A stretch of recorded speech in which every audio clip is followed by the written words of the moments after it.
Imagine uma tarde de agosto de 1966, sob um céu cinza e carregado que pairava sobre a cidade de Niterói, no Rio de Janeiro.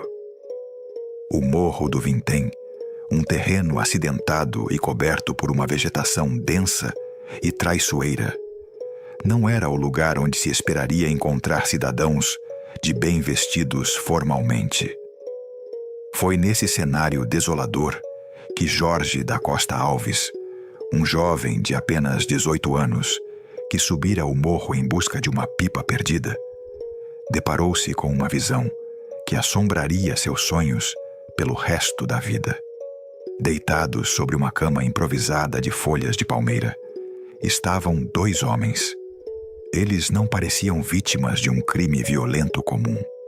Não havia sangue, não havia sinais de luta, e a vegetação ao redor estava estranhamente preservada, como se eles tivessem se deitado ali voluntariamente para um descanso eterno.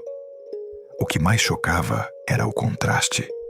Ambos vestiam ternos impecáveis e capas de chuva de plástico, roupas totalmente inadequadas para uma trilha naquela região.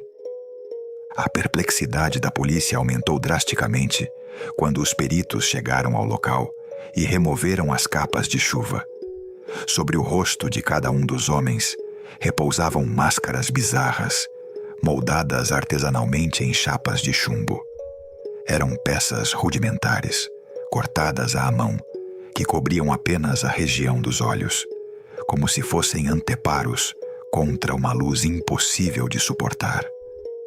O chumbo é conhecido mundialmente por ser o único material capaz de deter a radiação nuclear, o que lançou uma sombra de terror tecnológico sobre a investigação. Por que 2 técnicos de rádio do interior do estado teriam se dado ao trabalho de confeccionar tais proteções? O que eles esperavam encontrar no topo daquele morro que exigisse uma barreira física contra o invisível? A cena parecia um ritual de uma religião desconhecida ou um experimento científico que deu terrivelmente errado, deixando para trás apenas o silêncio metálico do chumbo. As vítimas foram identificadas como Manuel Pereira da Cruz e Miguel José Viana, moradores de Campos dos Goitacazes e conhecidos pela sua habilidade técnica com eletrônica. Eles eram homens comuns, pais de família e profissionais respeitados, o que tornava a situação ainda mais inexplicável para a época. Ao revistarem os pertences que estavam próximos aos corpos, os investigadores encontraram uma garrafa de água mineral vazia e um pequeno bloco de notas que continha instruções criptografadas. Esse bilhete se tornaria a peça central do quebra-cabeça. Não era uma carta de despedida, nem uma confissão. Era um protocolo. O tom imperativo das palavras sugeria que eles estavam seguindo ordens de alguém ou de algo. A partir daquela descoberta, o caso deixou de ser uma simples investigação de óbito e se tornou o maior enigma da ufologia e do espiritualismo brasileiro, desafiando a lógica da ciência forense por décadas. Para reconstruir as últimas horas de Manuel e Miguel, precisamos voltar ao dia 17 de agosto, quando eles deixaram a cidade de Campos. Eles disseram às suas esposas que viajariam para São Paulo com o objetivo de comprar peças eletrônicas para o estoque da oficina e um automóvel usado, algo comum para o trabalho que realizavam. Eles levavam consigo uma quantia de dinheiro que, em valores atualizados, seria considerável, mas o dinheiro nunca foi o foco daquela jornada. Ao chegarem a Niterói, o comportamento da dupla começou a atrair olhares. Testemunhas relataram que eles pareciam estar em um estado de transe ou de ansiedade extrema. Em uma loja de roupas, compraram as famosas capas de chuva de forma apressada. No bar próximo ao sopé do morro, Miguel foi visto checando o relógio de pulso obsessivamente, como se cada segundo que passasse o afastasse de um compromisso inadiável, Um encontro que não poderia ser perdido por nada neste mundo. O balconista que os atendeu no bar mencionou que Miguel estava visivelmente nervoso, enquanto Manuel mantinha uma calma quase sobrenatural. Um contraste que sugere que um deles poderia estar liderando o outro para um destino incerto. Eles compraram a garrafa de água mineral e guardaram o comprovante meticulosamente, um hábito de quem planejava prestar contas de cada centavo gasto naquela missão. O que chama a atenção dos investigadores até hoje é o fato de que eles não tinham equipamentos de acampamento, comida ou qualquer suprimento para passar a noite em um lugar ermo e perigoso como o Morro do Vintém. Eles subiram a montanha com a confiança de quem sabia que não precisaria de mais nada, além das máscaras de chumbo e daquelas cápsulas misteriosas mencionadas no bilhete. Eles estavam subindo para uma transição, não para uma estadia. À medida que a noite caía e uma tempestade se aproximava da região de Niterói, Manuel e Miguel alcançavam o ponto mais alto do morro. É importante entender o contexto sociológico da década de 60. O Brasil estava imerso em uma febre de misticismo tecnológico. Grupos de radiotécnicos e entusiastas do ocultismo acreditavam fervorosamente que era possível captar sinais de civilizações extraterrestres através de frequências de rádio específicas e estados alterados de consciência.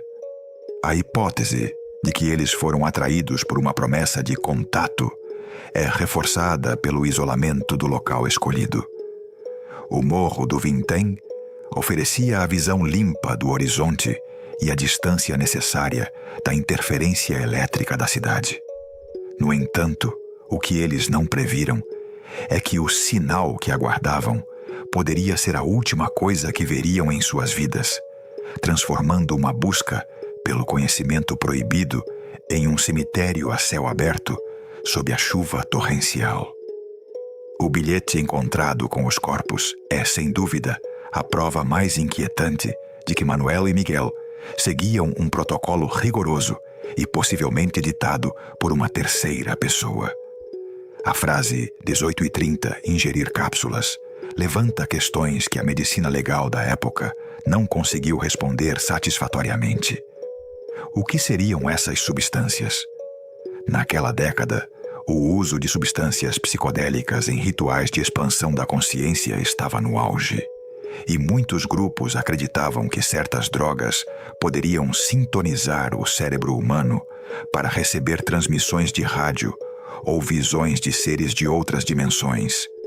No entanto, o fato de não haver sinais de vômito ou convulsão no local sugere que as cápsulas podem ter causado uma parada cardíaca fulminante ou um desligamento sistêmico. A perícia falhou miseravelmente ao não realizar o exame toxicológico a tempo, deixando para sempre a dúvida: teriam eles sido envenenados por um mestre oculto? Ou foram vítimas de uma overdose em busca de uma iluminação espiritual que seus corpos físicos não puderam suportar? A segunda parte das instruções, após efeito proteger metais a guardar sinal máscara, introduz um elemento técnico que confunde até os engenheiros mais experientes.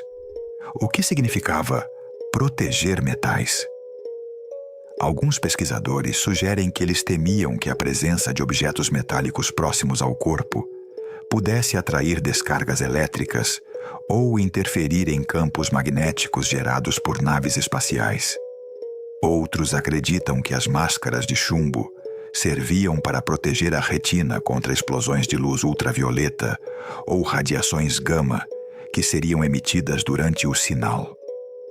O chumbo é o escudo definitivo contra a radiação, e o fato de terem fabricado as máscaras manualmente em sua oficina em Campos prova que o plano foi urdido com semanas de antecedência. Eles não estavam agindo por impulso.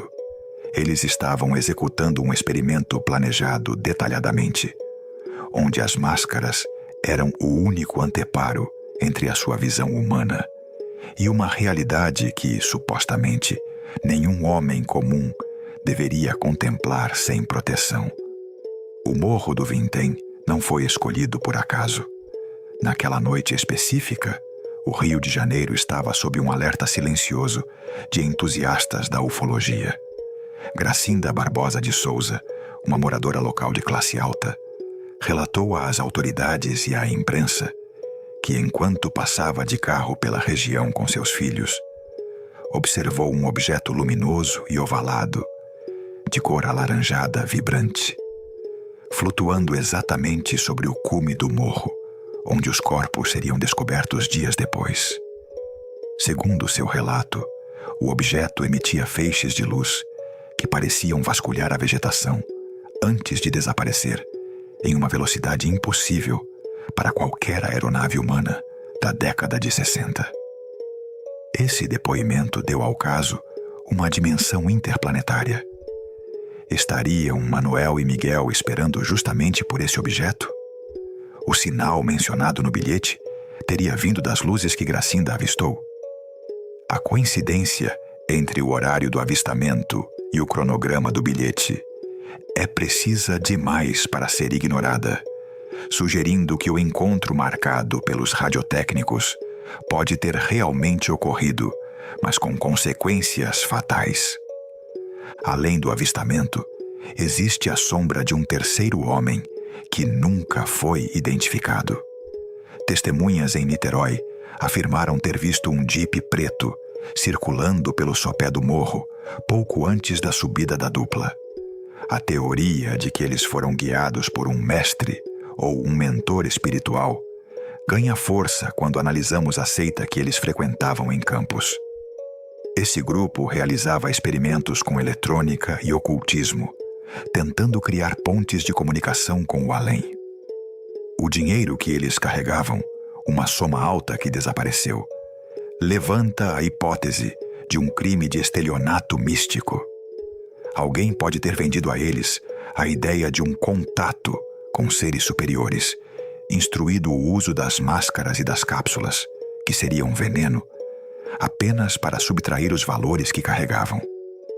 No entanto, se o motivo era apenas roubo, por que encenar uma morte tão complexa e simbólica? O mistério das máscaras de chumbo reside justamente nesse equilíbrio impossível entre o crime comum e o fenômeno inexplicável. Décadas se passaram e o caso das máscaras de chumbo permanece como uma ferida aberta na criminologia brasileira. Em 1967, os corpos foram exumados para novos testes, mas o estado de decomposição impediu qualquer revelação sobre as cápsulas. O caso foi oficialmente arquivado, mas ele sobrevive no imaginário popular como um lembrete dos perigos de se buscar o desconhecido sem as ferramentas adequadas. Manuel e Miguel não eram loucos. Eram técnicos, homens que lidavam com a lógica dos circuitos e das frequências, e talvez por isso tenham acreditado que poderiam codificar o sobrenatural. Suas mortes deixaram um rastro de perguntas que desafiam a ciência. Seriam as máscaras um escudo contra alienígenas? Ou apenas o delírio final de dois homens enganados por sua própria fé na tecnologia? A verdade, assim como o sinal que eles esperavam, parece ter se dissipado na neblina do Morro do Vintém. Hoje, quem visita o local ainda relata uma sensação de opressão e silêncio estranho. O mistério de Niterói nos ensina que há fronteiras que, uma vez cruzadas, não permitem o retorno. Manuel Pereira da Cruz e Miguel José Viana vestiram seus melhores ternos para o que acreditavam ser o evento mais importante de suas vidas, mas acabaram encontrando apenas o vazio. Eles se protegeram com chumbo contra a luz, mas foram consumidos pela escuridão de um enigma que a humanidade, talvez, nunca esteja pronta para decifrar. Se você chegou até aqui, o convite que fica é o mesmo que atraiu aqueles homens ao topo do morro. Até onde você iria para descobrir a verdade sobre o que existe além do nosso céu. Inscreva-se para continuar explorando os arquivos mais sombrios da nossa história. O próximo mistério pode estar mais perto do que você imagina.